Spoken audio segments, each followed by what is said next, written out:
अस्सलामुअलैकुम, welcome back to Mariam's digital universe. आज के ब्लॉग में आपके साथ हाउसवाइफ की ऐसी डेली रूटीन शेयर करने वाली हूँ जिसमें वो कुछ न्यू क्रिएटिव आइडियाज़ जनरेट कर सकती है। ऑर्गेनाइजेशन के कुछ नए आइडियाज़, घर में रहते हुए डेली हेक्टिक रूटीन से बच सकती है और बहुत ही अच्छे से अपनी डेली रूटीन को एंजॉय कर सकती है और हाउस होल्ड चोर्स को बहुत अच्छे से डन कर सकती है। हमेशा हाउसवाइफ एक चेंज की स्ट्राइव में रहती है। हमेशा एक चेंज को फाइंड करना उसके सबसे बड़ा मोटिव होता है। डेली की रूटीन से हटकर अपने होम को ऑर्गेनाइज करने के लिए कुछ नए आइडियाज़ हर हाउसवाइफ के माइंड में आते ही हैं, पर उनको प्रैक्टिकली वर्क में लाना बहुत ज़्यादा टफ लगता है क्योंकि टाइम मैनेजमेंट ही बहुत मुश्किल से होती है। यहाँ पर मैं जो है वो अपने वास को क्लीन कर रही हूँ। इसके फ्लावर्स जो हैं वो बहुत ही डेलिकेट से बने हुए हैं और इनको वॉश करने से जो है वो ज़्यादा ख़राब भी हो सकते थे। यहाँ पर जो है वो मैं एक जो है वो मैंने वेट क्लॉथ लिया है और जिस जिस जगह पर मुझे ज़्यादा डस्ट नज़र आ रही थी उसको मैं अच्छे से वाइप आउट कर रही हूँ। इनको मैं जो है वो ईयरली वॉश करती हूँ। ज़्यादा वॉश करने से इनकी शाइन वगैरह ख़राब हो जाती है। तो ये बहुत अच्छा आइडिया है कि आप इस तरह से कोई पेटल्स या फ्लोरल पार्ट को अच्छे से वाइप आउट कर लेंगे तो काफ़ी देर तक जो है वो इनकी डस्ट जो है वो वहाँ से रिमूव हो जाती है।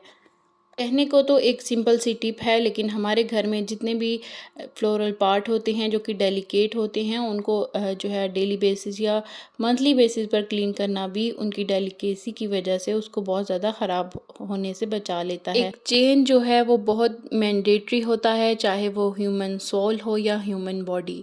हम एक डेली रैंडम रूटीन जो कि हम सदियों से फॉलो करते आ रहे हैं उसको करते करते कभी कभार फेड अप भी हो जाते हैं। होम मेकर्स कैसे अपने आइडियाज़ को जो है वो प्रैक्टिकल वर्क में लाकर अपनी डेली हेक्टिक रूटीन से बच सकती हैं। चीज़ें जो कि हम सदियों से या सालों से जो है वो ऐसे ही इस्तेमाल करते आ रहे हैं और कभी हमने सोचा ही नहीं है कि इनका कुछ नया यूज़ भी हो सकता है। मैंने अपनी एक वीडियो में जो इलेक्ट्रिक बीटर होता है जिसके साथ हम एग्स बीट करते हैं उसकी वीडियो शेयर की थी और वो 2 ब्लेड्स के साथ आता है और जो सेकंड ब्लेड्स होते हैं उसके साथ हम आटा गूँध सकते हैं। डेली रूटीन में हम मैनुअली तो आटा गूंथते ही हैं, लेकिन अगर हम उन ब्लेड्स को यूज़ कर लेंगे तो कभी कभार एक चेंज आने की वजह से हमें अपने काम करने में बहुत ज़्यादा मज़ा आता है और डेली रूटीन जो हम सदियों से फॉलो करते आ रहे हैं उससे भी बचने का मौका मिल जाता है। कुछ चेंज के साथ काम करना भी अच्छा लगता है। यहाँ पर मॉर्निंग में जितने भी वॉश हुए मेरे यूटेंसिल्स से उनको वाइप आउट करके मैं उनकी डेजिग्नेटेड प्लेस पर रख रही हूँ। किचन को हमेशा जो है वो रात में क्लीन करने की हैबिट बना लें। जैसे ही आप ऐसा करना स्टार्ट करेंगी तो मॉर्निंग में जो एक साफ़ किचन में काम करने का मज़ा आता है और जो देखकर रूह को तरावत होती है वो कहीं से भी आपको नहीं मिलेगी। और बिलीव में ये हैबिट डेवलप करके आप अपना बहुत सारा टाइम भी सेव कर सकते हैं। बस मॉर्निंग में आपको किचन में आना है और जहाँ जहाँ जो चीज़ पड़ी होती है उसको प्रॉपर उसी की जगह पर रख देना है और आपका काम बिल्कुल ख़त्म है। हम अक्सर ही जो है वो कंटेनर्स में चीज़ जो है ग्रॉसरी की डालते हैं, चाहे वो कोई दाल हो, कोई इस तरह का मसाला हो या कुछ भी बेकरी की आइटम भी हो सकती है। तो हमारे कंटेनर्स जो हैं वो मोस्ट ऑफ़न इतने बड़े नहीं होते हैं कि हम उनको स्टोर कर सकें। तो जितनी चीज़ बची होती है अगर वो सौगी होने वाली हो तो वो बहुत जल्द ख़राब हो जाती है। तो मैं इस तरह के क्लिप्स यूज़ करती हूँ। लेफ़्ट ओवर चीज़ को इस तरह का क्लिप लगा कर रखने से ये टाइट हो जाता है और वैसे ही रहता है जैसे कि होना चाहिए, बिल्कुल भी सौगी नहीं होता। एक और आइडिया आपके साथ शेयर करती हूँ। हमारे जितने भी मेन्यूज़ होते हैं या डेली की ग्रॉसरी या कुछ हमें रिमाइंडर याद रखने में बहुत ही मुश्किल होती है और अक्सर ही हम उनको भूल जाते हैं। तो इस तरह का एक छोटा क्लिप बोर्ड मैंने लिया है जो कि मैग्नेट मैंने पीछे लगा दिए थे। इसके साथ मैग्नेट आए नहीं थे, ये वैसे ही क्लिप बोर्ड था। साथ में एक मैग्नेटिक पेंसिल के साथ मैंने इसको अपने रेफ्रिजरेटर के साथ लगा दिया है और जैसे ही मुझे ग्रॉसरी की या किचन का कोई काम या अगला टारगेट मुझे भूल जाएगा और मैं उसको याद रखना चाहती हूँ तो इस तरह से इस पर लिख देती हूँ। या कोई भी मेन्यू जो कि शाम में बनेगा, कोई भी खाना जिसका क्वेश्चन हमेशा ही रहता है कि आज क्या बनाएं, तो सुबह मॉर्निंग में इसको लिखकर मैग्नेट्स के साथ अपने फ्रिज के ऊपर लगा देने से सब फैमिली मेम्बर्स को बहुत आसानी रहेगी। या ग्रॉसरी की कोई चीज़ ख़त्म हुई है तो वो भी आप इसको इमीडिएटली पेन डाउन कर देंगे तो आपको रिमेंबर करने में बहुत आसानी रहेगी जब आप मंथली या वीकली ग्रॉसरी करेंगे।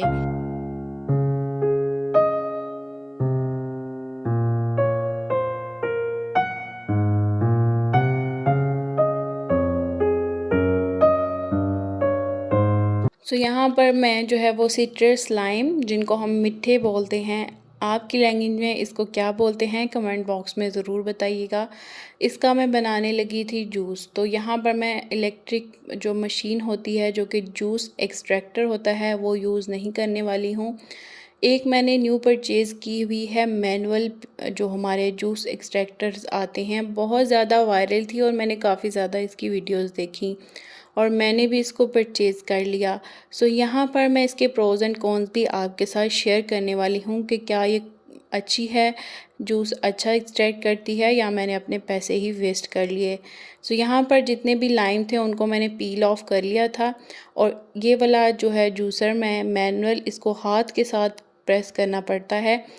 तो यहाँ पर जो है मुझे इसमें जो अच्छी बात लगी है वो ये है कि इलेक्ट्रिक नहीं है और हाथ से ही प्रेस करने पर जो है वो ये जूस एक्सट्रैक्ट कर देता है और काफ़ी ज़्यादा इसको प्रेशर लगाना पड़ता है, ये भी एक चीज़ है। लेकिन ये मेरे ख़्याल से इतना अच्छा नहीं है। ये ऐसा हो सकता है कि इस तरह के कोई फ्रूट्स जो कि अच्छे हैं, जिनके अंदर जूस अच्छा होता है, उसको तो अच्छे से एक्सट्रैक्ट कर लेता है और काफ़ी ज़्यादा पल्प में जूस था। मैंने जब उसको बाद में हाथ से जो है प्रेस किया तब भी काफ़ी ज़्यादा निकला था। तो इतना अच्छा नहीं है, काफ़ी वेस्टेज ऑफ फूड होती है।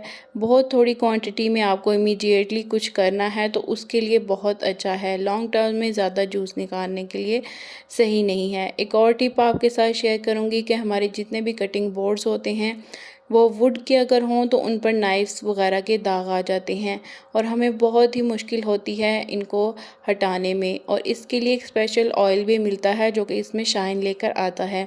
लेकिन आप सिंपली कुकिंग ऑयल के साथ भी अगर इस पर इस तरह से लगा देंगे तो वो नाइफ्स के निशान, जो एक चमक जो होती है, वो दोबारा से रिटेन हो जाएगी। सो एक सिंपल की टिप के साथ जो है वो हम अपनी चीज़ों को रीन्यू कर सकते हैं बजट में रहते हुए।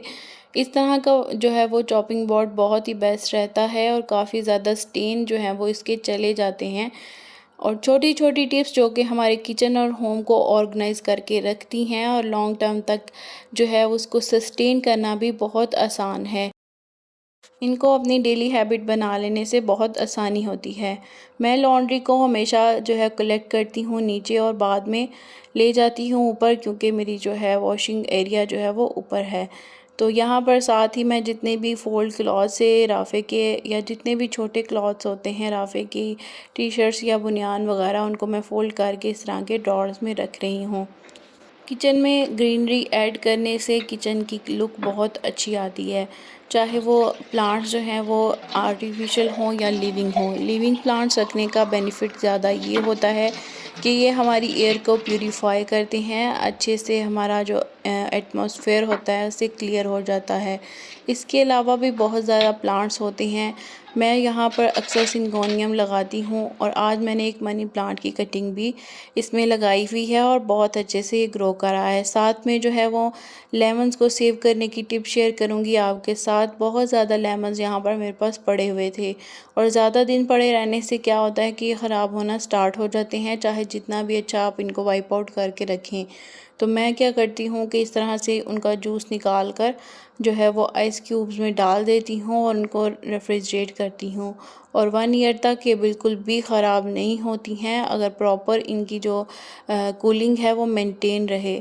तो आप इनको जो है वो बहुत ज़्यादा क्वांटिटी में लेकर भी सेव कर सकती हैं और अपना बहुत ज़्यादा टाइम बचा सकती हैं और एक न्यू क्रिएटिव आइडिया भी जनरेट कर सकती हैं विदिन मिनट्स। जब भी आपको कोई डिटॉक्स ड्रिंक बनानी हो या डेली जो है वो नींबू पानी भी बनाना हो तो इंस्टेंटली आप इसको यूज़ कर सकती हैं।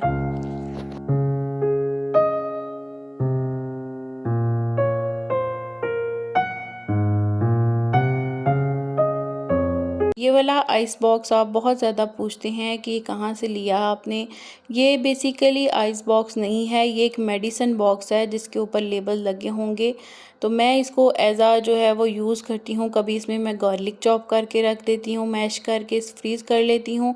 क्योंकि ये अलग अलग से लीड बने हुए हैं, हर कंपार्टमेंट अलग है, तो बहुत ईजी आसानी रहती है। ये मेडिसिन बॉक्स के नाम से आता है मार्केट में और आप वहाँ से ये परचेज़ ईज़ी कर सकते हैं, इतना कोई एक्सपेंसिव भी नहीं है। आई थिंक मैंने 450 का ये लिया था एक।